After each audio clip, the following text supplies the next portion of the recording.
Selamat malam, saya akan mengimplementasikan konsep kotak 8 step change model yang ada 1-8 dari create, urgency, sampai dengan ended the change.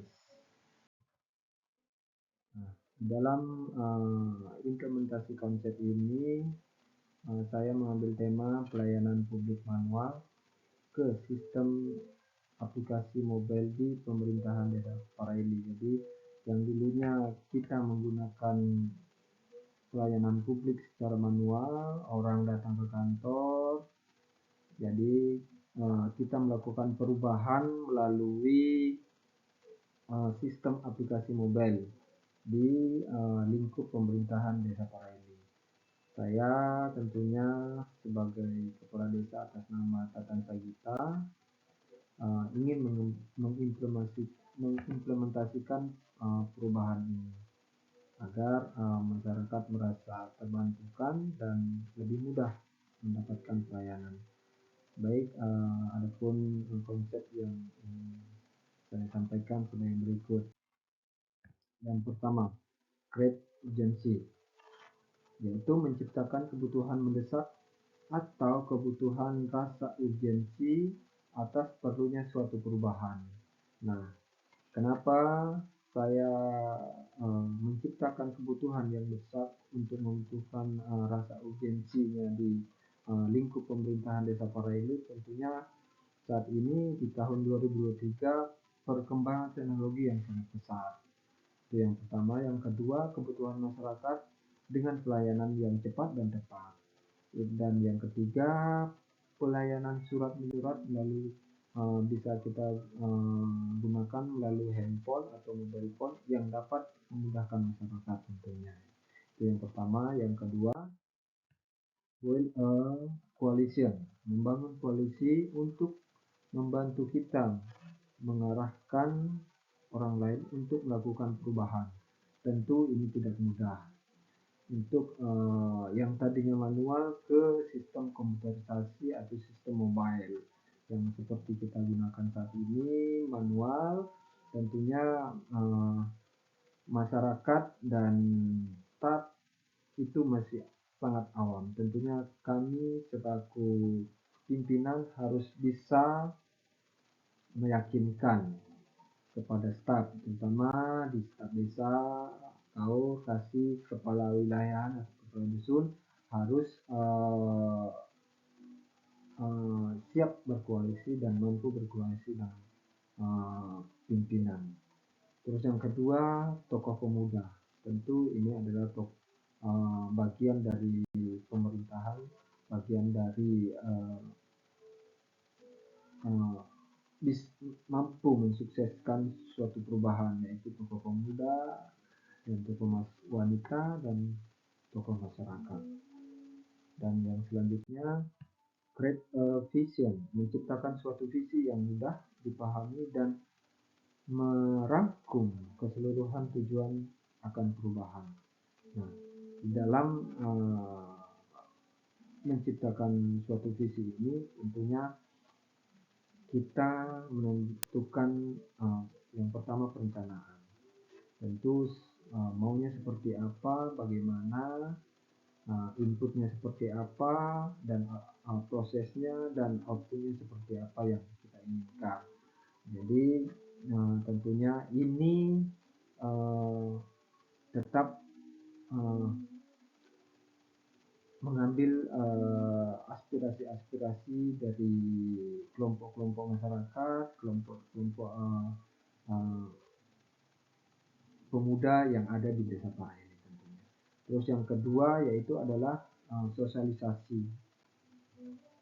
Dari perencanaan tentu kita butuh mensosialisasikan apa yang menjadi rencana-rencana kita di pemerintahan, sehingga apa yang menjadi rencana pemerintah desa Paraili itu bisa tersampaikan kepada masyarakat.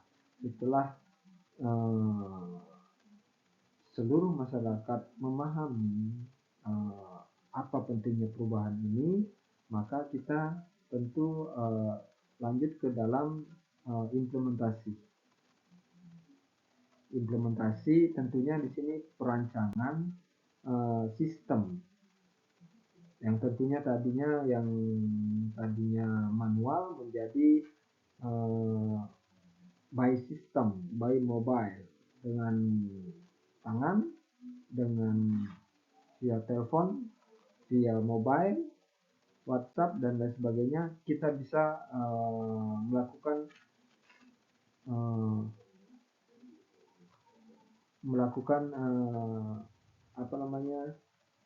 kita bisa melakukan pelayanan publik seperti surat menyurat, bikin surat keterangan usaha, surat keterangan miskin, dan lain sebagainya. Dan yang keempat yaitu pendampingan. Tentu ini perlu didampingi. Bagaimana suatu sistem itu bisa berjalan dengan baik, harus ada pendampingan. Dan yang selanjutnya yaitu communication division. Visi perubahan yang telah diciptakan harus dikomunikasikan ke seluruh organisasi agar bisa mendapatkan dukungan dari semua anggota organisasi. Nah, tentunya kami pemerintah selaku admin pelayanan ini sebelum kita mensosialisasikan keluar ke masyarakat dan lain sebagainya, tentu saya sebagai pimpinan tentunya memberikan sosialisasi kepada staf, kasih selaku pengguna sistem ini, selaku admin sistem ini, agar mereka bisa paham dan apa tujuannya kita melakukan perubahan ini, sehingga mereka siap untuk mendukung apa yang menjadi perubahan-perubahan yang terjadi di sistem-sistem yang sebelumnya manual menjadi sistem mobile. Terus yang kelima, empower others, yaitu mendorong pihak lain untuk mendukung perubahan. Tentu tadi kita sangat memerlukan dukungan dari lingkungan luar, terutama dari dukungan dari tokoh masyarakat, tokoh pemuda, tokoh wanita, dan tokoh-tokoh yang lainnya, termasuk tokoh agama dan sebagainya, agar misi atau vision perubahan ini bisa berjalan dengan baik. Dan yang keenam, create quick wins, menciptakan keberhasilan dalam jangka pendek. Tentu di dalam sebuah keberhasilan, di dalam sebuah perubahan, tentu kita harus memberikan keberhasilan jangka pendek. Yang pertama itu adalah keberhasilan tampilan aplikasi ini mudah dipahami oleh admin atau staf dan pengguna atau masyarakat. Tentu kadang kita harus membuat atau meng-create sebuah aplikasi itu agar mudah dipahami oleh admin dan penggunanya, sehingga keberhasilannya itu bisa 100%. Yang kedua, keberhasilan selanjutnya adalah testing aplikasi. Tentunya di dalam testing ini fitur-fitur apa saja yang ada di dalam aplikasi ini berjalan dengan baik. Tentu dengan berjalan dengan baiknya ini sebuah sistem ini, maka terjadilah kepercayaan kepada aplikasi tersebut. Dan yang ketiga, keberhasilan selanjutnya adalah output aplikasi dia itu sama dengan output yang manual. Tentu contoh seperti seorang masyarakat atau kelompok masyarakat ingin membuat suatu surat menyurat, contoh kecil, surat keterangan usaha, surat keterangan miskin, dan lain sebagainya. begitu mereka memasukkan data pribadi mereka dan terupload di aplikasi ini, apa yang apa yang menjadi apa yang mereka input, nah itulah yang menjadi outputnya. Dan di dalam aplikasi ini outputnya sama dengan apa yang ada, apa yang menjadi tuntutan seperti manualnya. Dan yang ketujuh, build on the change. Tetaplah menetapkan tujuan dan menganalisis apa yang dapat dilakukan lebih baik untuk meningkatkan yang berkelanjutan. Tentu ini sangat dibutuhkan hasil output yang telah sesuai dengan proses hampir sama dengan proses manualnya, maka selanjutnya aplikasi ini dijadikan sebagai sebuah inovasi desa. Tentu dengan adanya aplikasi mobile berbasis mobile ini akan dijadikan sebagai inovasi desa, di mana akan menjadi contoh-contoh atau panutan dari desa-desa yang lain. Yang kedua, dilakukan pengujian fungsionalitas aplikasi. Pengujian keamanan aplikasi oleh tim ahli. Tentu fungsionalitas dari fitur-fitur yang ada di dalam aplikasi ini harus diuji, dan keamanannya tentu, karena di dalam aplikasi ini tentunya ada data-data masyarakat, maka dipandang perlu untuk pengujian keamanan aplikasi tersebut oleh tim-tim IT yang ada. Terus yang ketiga, mengalokasikan kebutuhan teknis untuk implementasi di kawasan pemerintah Desa Pareli.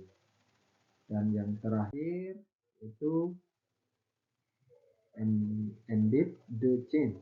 Perubahan harus menjadi bagian dari inti organisasi agar perubahan dapat memberikan efek yang lama. Mempertahankan para senior dalam perubahan dan mendorong staf baru untuk mengadopsi perubahan untuk membantu mempromosikan perubahan ini hingga ke seluruh organisasi. Tentu para senior memberikan motivasi-motivasi kepada juniornya dalam implementasi perubahan tersebut. Yaitu yang pertama, mempersiapkan peraturan dan implementasi pelayanan dengan sistem aplikasi mobile. Jadi peraturan ini berupa peraturan desa. Tentu dengan peraturan desa ini mengikat, sistemnya mengikat dan harus dijalankan. Yang kedua, mengimplementasikan pelayanan dengan sistem mobile. Tentu setelah sistemnya selesai, sistemnya diimplementasikan pelayanan dengan mobile tersebut. Yang ketiga, yaitu melakukan pengembangan keberlanjutan pelayanan dengan sistem mobile. Tentu setiap saat kita harus melakukan perubahan, terutama pengembangan sistem keberlanjutan, karena setiap sistem harus dilakukan update agar menjadi lebih baik lagi. Jadi sekian dan terima kasih. Inilah presentasi dari saya, Tatang Sagita. Semoga bermanfaat. Kurang lebihnya mohon dimaafkan apabila ada salah-salah yang saya katakan. Sekian dan terima kasih. Saya tutup dengan Assalamualaikum warahmatullahi wabarakatuh dan selamat